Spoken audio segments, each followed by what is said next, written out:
What's happening, YouTube? Sunday morning. You guys actually might get this video day of recording. It is Sunday. So I'm gonna give you guys an update video on the Kobelco. This is just gonna be a basic overview. We have put about 500 hours on it so far, 550 hours on it. It's a 2018 model. It's got, like, I think a 94 horse engine in it, I do believe. Do a walk around outside first. Ooh, she is dirty. So I really like I really love this machine. Bottom line, it has been fantastic. It's awesome on so many levels. One of which, I like this pre-filter here. You can just pop this screen right out. Shake all the debris out. Sorry for the shaky video.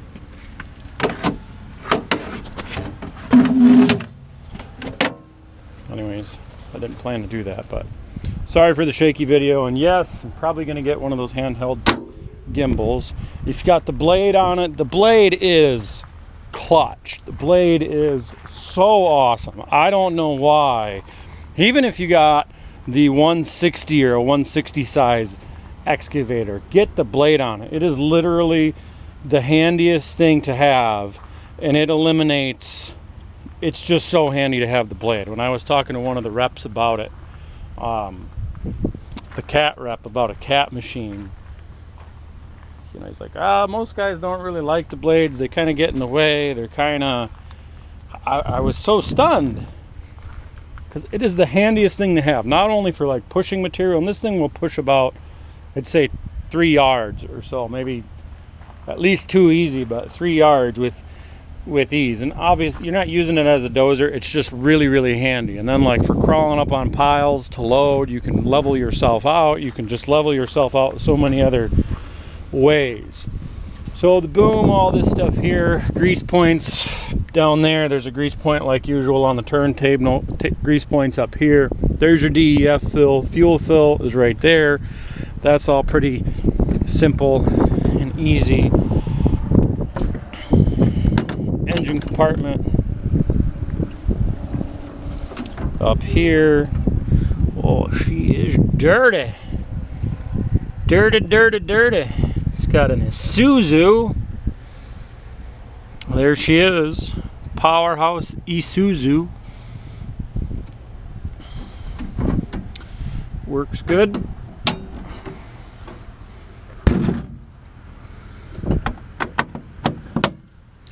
SCR mufflers right under there, all that jazz. So this thing regenerates every 60 hours or so. Does it fine while you're running. You can shut it off. It doesn't, the regen on these does not like stop progress. You can shut it down, it'll start back up and continue regenning. That's just fine. Pins and bushings, I mean, it's a really well built machine. We've done a lot of demo and stuff with it, or tree work with it. It's holding up really well. Grease fittings, grease circs, pretty easy. They're all one-sided, all along there, easy to hit. I really do like that thumb. We don't do a ton of tree work. I mean, we do, we get into it, but that thumb is awesome because it locks up with that switch there, locks up and it's out of the way, and it never like slowly comes down for you. So that thumb is awesome. It's obviously not the best like brush clearing thumb, but it totally works. Now, my most favorite part of this machine is the interior. So if you'll notice, this is a zero swing unit. We'll start it up. So you just go through a basic, you know, nothing fancy. Shut the door here. So you've got backup camera that's always on, DEF, fluid level there, fuel and coolant. You can scroll through a couple other things. I don't know. You've got high and low, high power, eco mode, and standard. I always run it on high, but then run the throttle at about 9 on, if that's the 10. I just run it a tick lower than full throttle, and it does a lot better on fuel that way. If you run it wide open, you got lots of power, and it's awesome. The AC, the heating in this thing is incredible. It's got automatic heated seats, which is pretty slick. But the most favorite thing for me on this machine is the cab and the size of the cab, and I'm going to compare it to a Cat 314. So the Cats have like the rounded, it's like rounded there, and they've got this. I'm bashing on Cat right now, but not intentionally. It's annoying. Like, I swear Cat builds skid steers and mini excavators and the 314 for people like under 5'10".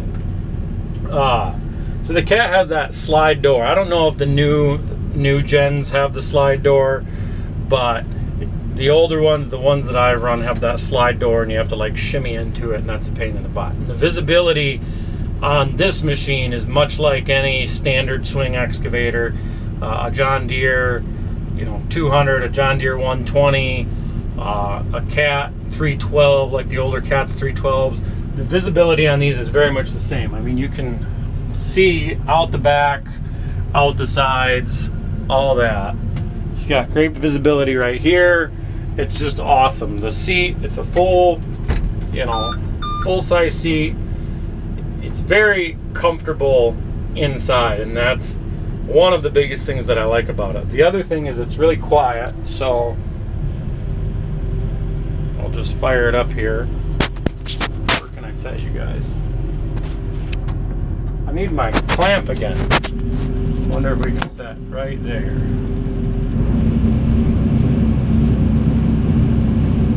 So that is on full. This is just for sound now, but that's on full tilt RPM, and it's very quiet in here. When we had the Cat on the 314 on rent last year, it was just loud. It was very loud in the cab. So I think they did a great job of just insulating noise, all that stuff for this machine.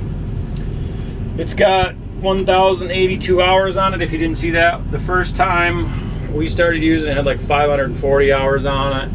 It's just an awesome machine. I don't mind the DEF fluid. Like, my theory, my opinion on the DEF stuff is this: it's all going there.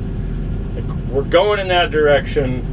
Sure, we can complain about it, whine about it. It's another thing to do. This thing goes through, you get about 3-4 tanks of diesel fuel. It's got about a 60-gallon tank per filling up the DEF tank. And you got about, I think it's like a 7 to might be a 10-gallon DEF tank. It's, it's up there. I got a pump. You just stick the hose in there, you pump it, like, it's done. No big deal. And then the other thing with like the DEF, like, you can't, to me, you can't keep rebuilding, or you can, but you can only do it so long on your old machines. Like, they can only go so far. You can probably get 8,000, 10,000 hours out of an engine, rebuild the engine. You're just constantly going to be a mechanic, constantly going to have it at the shop. So, yes, they're nicer to a point because you don't have to put the DEF fluid in it. Might be a little bit more reliable.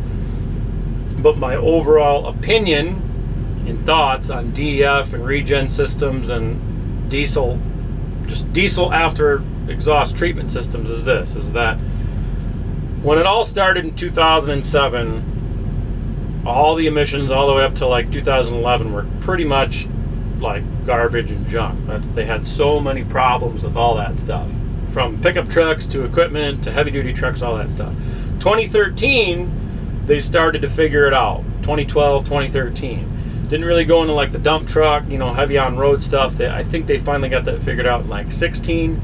And then in heavy equipment, I think they got that figured out like at the same time. So as long as, in my opinion, if you're buying something 2016 and newer, 2017 and newer, the DEF regen system's probably going to be reliable. I would hope for at least, you know, 200,000 miles on a truck, pickup truck, dump truck, whatever, and I would hope you could get 5,000 hours out of a machine like this with good reliability. So that's my thoughts on the DEF systems in general, but this machine's great. It's been awesome. Here in Michigan, it's basically the largest machine that I can haul behind that dump truck. Notice I said that dump truck. That dump truck. There might be something happening soon. You'll have to stay tuned and watch. But that dump truck pulls the excavator on the tag trailer just fine.